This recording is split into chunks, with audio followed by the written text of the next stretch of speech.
405, arithmetic series and application. Let's just see how fast I can do this. Ready?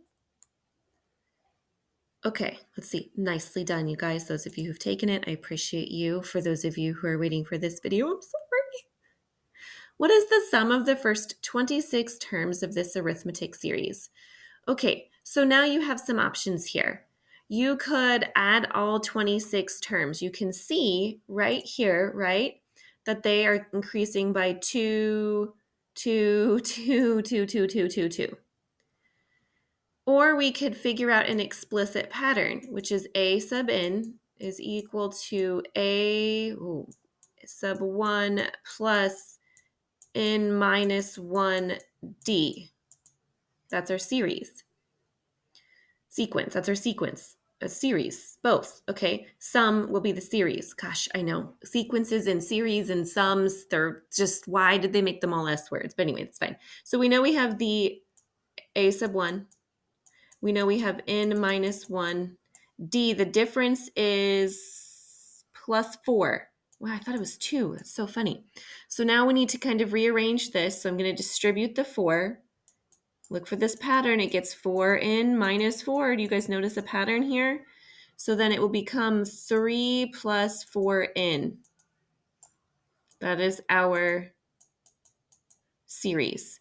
But we have a formula. And if you haven't gotten this formula yet, it should be in your course. It's also in your book, Algebra 2 Reference Guide. It's very important to be able to use notes in your online classroom. There's going to be many, many, many times when you're not going to have access to live support. In those times, it's important to know how to find it. Wow, that didn't help us, did it? Sequences and series. Here we go. There we go. Let's keep going, moving on. All right, that's geometric series. You find a ratio, okay? Applications, ooh, okay, all right. Arithmetic example, nice. Geometric, is it arithmetic or this is the lesson it's on, but it doesn't really tell you anything else. Too low, too high. What is the sum? Right, so that's 405, but look, you need the summation formula unless they want you to do all 26. No, let's see, application physics, yeah, see? So, but here we go, here's the sum. It's a series is a sum of consecutive terms of a sequence, right? So you could just work through the whole thing, or you can use this formula, which is the sum of an arithmetic series, which is that sigma notation. If you go back one page, this is important, I know. Look right here. Sum, S sub n, is the summation of whatever your series is, your sequence is, and you're adding them up. The lower limit index, right, to the upper limit on top. So where you start, where you finish. That was also in yesterday's homework. But now you have a formula. So now, where is that? There it is. So now you should have this formula. And I don't know if they told you in your course. And I'm so sorry, you guys. I didn't know this week was going to be like that. But here we go. We have this amazing formula that says I can take whatever term they want me to go to, divide it by 2, and then just multiply it by the sum of the first and the last term. That's pretty cool. I think that's incredibly cool that we have the sum of the first 26 terms. So I guess we would do S sub 26, which would be in sigma notation. I'm going to just use, well, we'll use I. That's fine. I starting at 1, going up to 26 of, well, now I got to change that to I.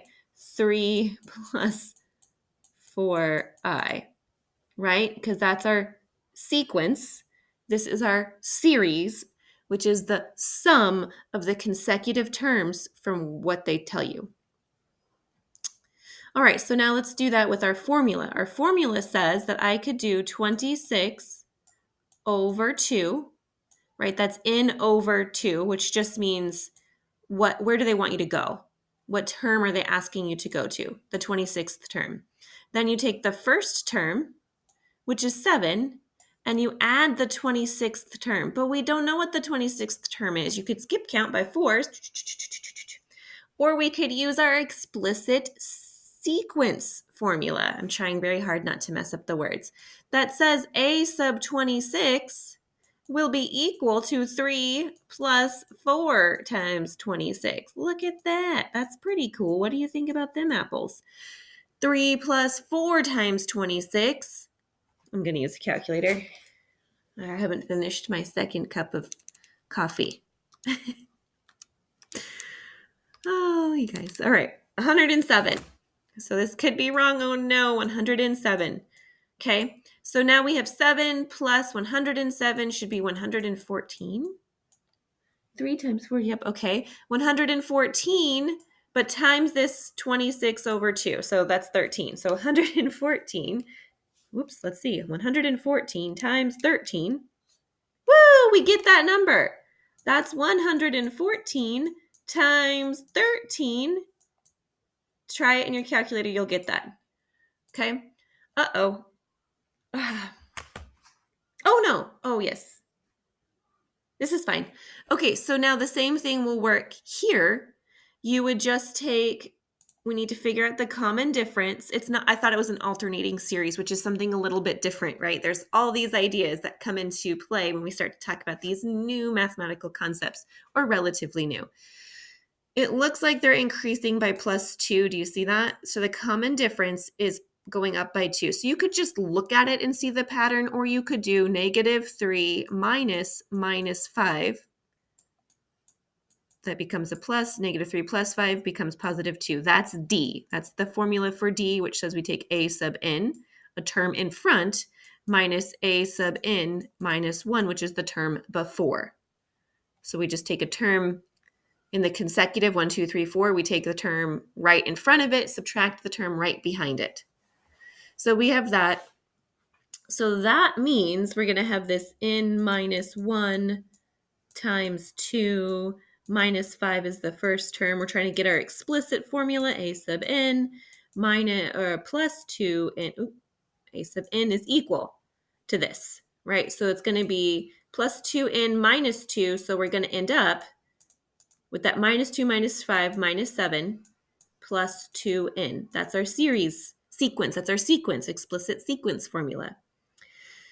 Okay, at that point, I'm going to stop here and let you finish this, right? You'd find your a sub 1 term. Well, you already know what that is. It's -5. You'd find your a sub 21 term by substituting 21 in for n. So 2 times 21 minus 7. That will give you your 21st term. Then you're going to use your formula, which is n over 2, so 21 over 2, times, which is -5, plus whatever your a sub 21 term is. And then you'll find your answer. Okay, let me see. One more. That was question 1. Those are 2 variations there for you guys to get you started. Same idea here. Now you can use that same formula, only they don't tell you a sub 1, or so you need to find a sub 1, which is just going to be 5 times 1 minus 7, which is equal to -2. And you'll need a sub 24, which is equal to 5 times 24 minus 7. And calculator, it's going to be what, 120, so 113? Let's just check it, right? 5 times 24 minus 7, yep, 113, okay? So now we can use our formula that says we can do 24 over 2 times -2 plus 113, which will simplify to 12 times 111. 12 times 111, 1,332. All right. This is just a quick video helping you guys this morning, and then I'll make another one soon. So thanks for watching.